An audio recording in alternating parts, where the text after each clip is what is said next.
In this video, I'm going to show you how to pin a post on Facebook profile. That means that post will always be at the top of your profile. To learn it, watch the full video.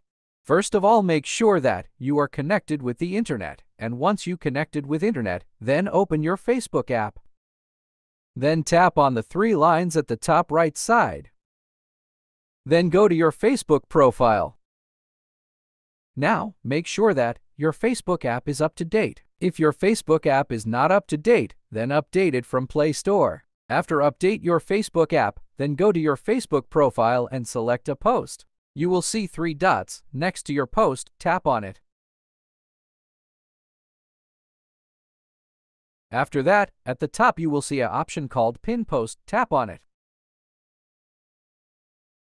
After doing this, your post will be pinned at the top of your profile. Here you can see the result.